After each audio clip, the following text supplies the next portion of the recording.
माझं नाव गजानन नामदेव नीलखन, राहणार रुस्तमाबाद, आळंदा, तालुका बार्शी टाकळी, जिल्हा अकोला।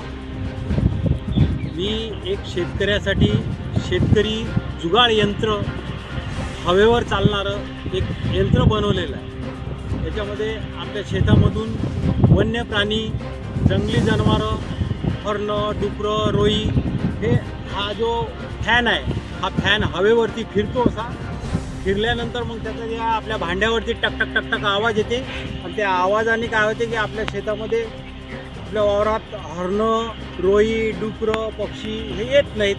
त्याचा परिणाम हा होते किंवा शेतीचं नुकसान कमी होते, नुकसान होत नाही, शेतामध्ये येत नाही।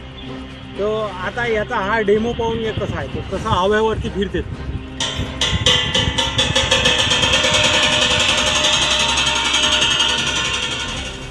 बार्शी टाकळी तालुक्यातील रुस्तमाबाद गावातून मोठी बातमी। शेतकरी गजानन नीलखन यांनी वन्य प्राण्यांपासून पिकांचे रक्षण करण्यासाठी अनोखे घंटी यंत्र तयार केले। ITIचे शिक्षण उपयोगात आणत त्यांनी बनवलेले हे यंत्र सुरुवातीला स्वतःच्या शेतात यशस्वी ठरले।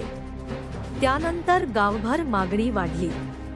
आता हे यंत्र जिल्ह्यात विक्रीला लागले असून शेतकरी आत्मनिर्भरतेकडे वाटचाल करत आहेत।